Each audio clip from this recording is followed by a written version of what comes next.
birthday to you.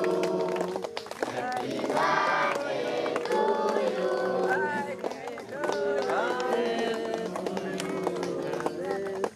Happy birthday to you. Come on. Happy birthday to you.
নমস্কাৰ মই ঋতুপৰ্ণ ভূঞা মোৰ অন্য এটা ভিডিঅলৈ সকলোকে স্বাগতম জনাইছো আৰু আজি উপস্থিত আছো তিনিচুকীয়া জিলাৰ এখন ভিতৰুৱা গাঁও মেগেলা গাঁৱৰ নিচেই সমীপতে থকা লুখংপথাৰ গাঁও আৰু এই লুখংপথাৰ গাঁওখনত এজন উদ্যমী যুৱকে নিজৰ সন্তানৰ প্ৰথমটি জন্মদিন উদযাপন কৰিছে সকলোৰে মাজত সমূহীয়াভাৱে উদযাপন কৰিছে ব্যতিক্ৰমভাৱে আৰু গোটেইখিনি পৰিৱেশ আজি আপোনালোকক দেখুৱাবৰ কাৰণে চেষ্টা কৰিম আৰু সেই মানৱদৰদী ব্যক্তিজন হৈছে বা যুৱকজন হৈছে মেগেলা গাঁৱৰ প্ৰতিম সোণোৱাল ডাঙৰীয়া আৰু তেওঁৰ লগতো কথা পাতিবৰ কাৰণে চেষ্টা কৰিম মই কোৱাৰ দৰে সেই মানৱদৰদী ব্যক্তিজন বা যুৱকজনে হৈছে প্ৰতিম সোণোৱাল মেগেলা গাঁৱৰ নিবাসী আৰু বিভিন্ন সময়ত তেওঁ সামাজিকভাৱে জড়িত হৈ আহিছে আৰু বিভিন্ন অনুষ্ঠান প্ৰতিষ্ঠানৰ ক্ষেত্ৰতো তেওঁৰ বহুতখিনি বৰঙণি অৱদান যথেষ্ট আছে আৰু প্ৰথমতে আপোনাক আজি মোৰ চেনেললৈ স্বাগতম জনাইছো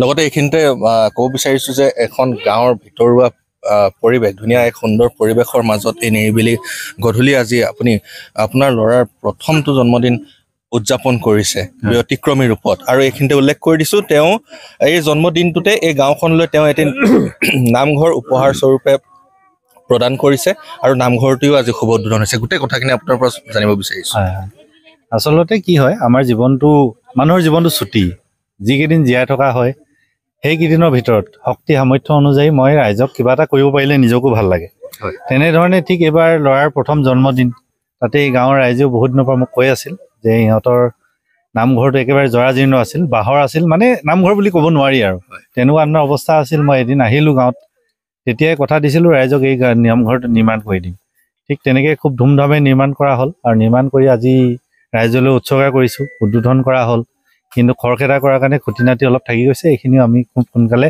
কৰি দিবলৈ চেষ্টা কৰিম আৰু যথেষ্ট উৎফুল্লিত হোৱা দেখা গৈছে ৰাইজ কাৰণ তেখেতে আপুনি কোৱাৰ দৰে চাগে বহুত দিনৰ পৰা তেওঁলোকৰ সেই যিটো তেওঁলোকে নাম প্ৰসংগ কৰে সেই নামঘৰটোও কেঁচা আছিলে বা বাঁহৰ আছিলে আজি আপুনি নিৰ্মাণ কৰি দিছে আৰু এনেকুৱা ভিতৰুৱা গাঁওবোৰত হয়তো বহু ৰাজনীতিবিদৰ চকুও নপৰে কিন্তু ধন সম্পত্তি থাকিলেও বহুজনে আগবাঢ়ি নাহে মই উল্লেখ কৰিছোৱে যে আপুনি অকল এই গাঁওখনত বুলিয়ে নহয় আপুনি বিগত সময়তো বিভিন্ন অনুষ্ঠান প্ৰতিষ্ঠানত বৰঙণি আগবঢ়াই আহিছে আৰু ইয়াত আপোনাৰ ধৰক এনেকুৱা কামবোৰ কৰি আপোনাৰ নিজকে কেতিয়াবা কেনেকুৱা লাগে না মোৰ এয়া আত্মসন্তুষ্টি মই আচলতে এনেকুৱা ধৰণৰ কামবিলাক কৰি ভাল পাওঁ একদম সহজ সৰল নিৰ্ভেজাল এখেতসকল একেবাৰে সহজ সৰল নিৰ্ভেজাল গতিকে এখেতসকলৰ মাজত আজি মই যি কৰিলোঁ মই নিজে একদম মনৰ পৰা শান্তি পাইছোঁ বহুত জেগাত কাম কৰিবলৈ মানে কেতিয়াবা অসুবিধা হয় কাম কৰিলেও মানে কেতিয়াবা মনৰ মানে কোনোবাখিনিত কষ্ট পোৱা হয় কাৰণ নিজৰ আমাৰতো কোনো ধৰণৰ এনেকুৱা কোনোবা ধৰণৰ কৰবাৰ পৰা অহা পইচা নহয় আমি একেবাৰে নিজে কষ্ট কৰা কোনো চৰকাৰী ধন নহয় একেবাৰে কপালৰ ঘাম মাটিত পেলাই যি দুই পইচা অৰ্জন কৰিছোঁ বহুত কিবা আছে বুলিও নহয় আচলতে মনটো ডাঙৰ নেথাকিলেও কৰিবলৈ হেঁপাহ কৰোঁ সেইকাৰণে চাগে ভগৱানেও আশীৰ্বাদ কৰিছে সেইকাৰণে এনেকুৱা ধৰণৰ কামবিলাক কৰিবলৈ পাৰিছোঁ আৰু আপোনাৰ আজি এইবোৰ ব্যতিক্ৰমী পদক্ষেপ বুলি উল্লেখ কৰিছোঁ আৰু বহুতেই হয়তো আপোনালোকে সংবাদ মাধ্যমত দেখা পাইছিল বা বাতৰি কাকততো প্ৰকাশ পাইছিল যে আপোনাৰ বিবাহৰ দিনটোতেই অৰ্থাৎ প্ৰতিম সোণোৱাল ডাঙৰীয়াৰ বিবাহৰ দিনটোতে তেখেতে এখন এম্বুলেন্স ৰাইজৰ বাবে আগবঢ়াইছিল। মই সেইকাৰণে কৈছোঁ যে মানৱ দৰদী ব্যক্তি বা যুৱক আৰু আমাৰ যুৱ প্ৰজন্মটোৰ কাৰণে এক আপুনি যেন আদৰ্শ হৈ থিয় দিছে আৰু সেইখিনি সময়ত আপোনাৰ কেনেকুৱা ধৰণৰ চিন্তাধাৰা আহিছিল যে এই মানে এম্বুলেন্সখন আপুনি ক'ত প্ৰদান কৰিছিল সেই কথাখিনিও চমুকৈ জানিব বিচাৰিছোঁ, যিহেতু সেই সময়ত মই এই স্থানত নাছিলোঁ। হয় হয় হয়, আচলতে এনেকুৱা হয় যে দুখীয়া ৰাইজৰ প্ৰতি আমাৰ সাধাৰণ ৰাইজৰ প্ৰতি কাম কৰিব সদায় হেঁপাহ আছে। একেবাৰে গাঁৱত জন্মগ্ৰহণ যিহেতু কৰিছোঁ, আমাৰ গাঁওখনো একেবাৰে পিছপৰা অঞ্চলৰ হয়। তেতিয়াৰ পৰা দেখি আহিছোঁ যে গাঁৱত সাধাৰণতে বসবাস কৰি বহু মানুহে বহু কষ্ট কৰে। আচলতে উপযুক্ত চিকিৎসাৰ অভাৱত বা বাহনৰ অভাৱত বহু মানুহ মৃত্যুৰ মুখত পৰিছে। ইভেন আজিলৈকে কালি পৰহিলৈকে যেতিয়া মই ৰাইজৰ মাজলৈ গৈছোঁ তিলনিবিলাক হৈছে, তেতিয়াও কৈছে মোক যে আমাৰ গাড়ীখনৰ কাৰণে কাৰ জীৱন বাচিছে, গাড়ীখন কেতিয়াবা নোহোৱাৰ কাৰণে কাৰ অসুবিধা হৈছে, কোনোবা দুই এজন ব্যক্তি ডিব্ৰুগড়লৈ পোৱাগৈ নাই, গাড়ীৰ অভাৱত পোৱাগৈ নাই, এনেকুৱা ধৰণৰ কথাবিলাক এতিয়াও শুনো। গতিকে কোনোবাখিনিতে যেতিয়া এইবিলাক মনত সদায় বাজি থাকে যে কৰিবলৈ সেইকাৰণে চেষ্টা কৰোঁ, যিমান পাৰোঁ চেষ্টা কৰিছোঁ।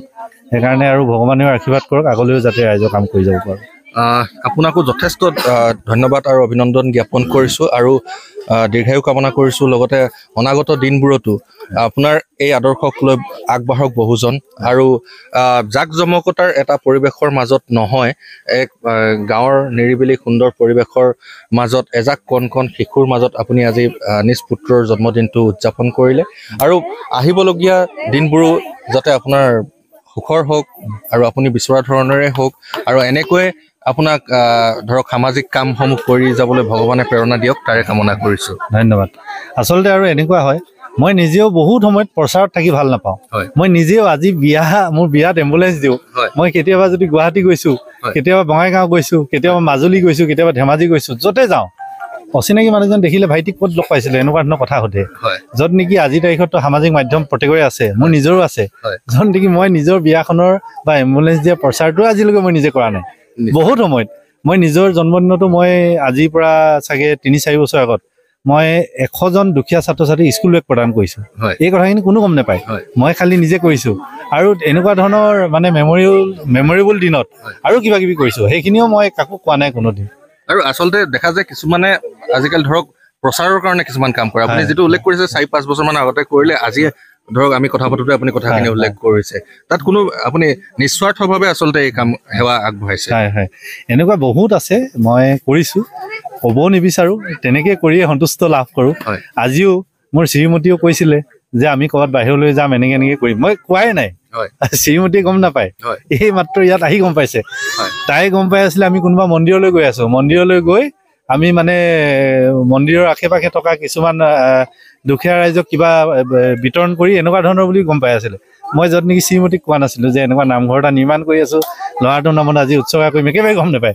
তাই সি নিজে মানে উৎফুল্লিত, ছাৰপ্ৰাইজ হৈছে মানে।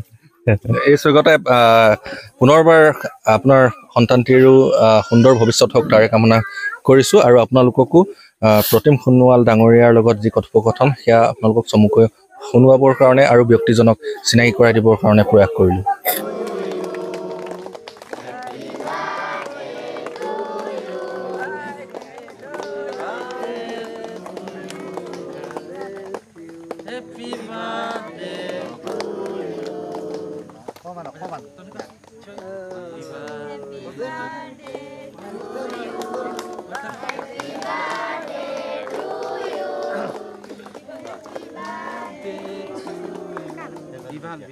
Happy birthday,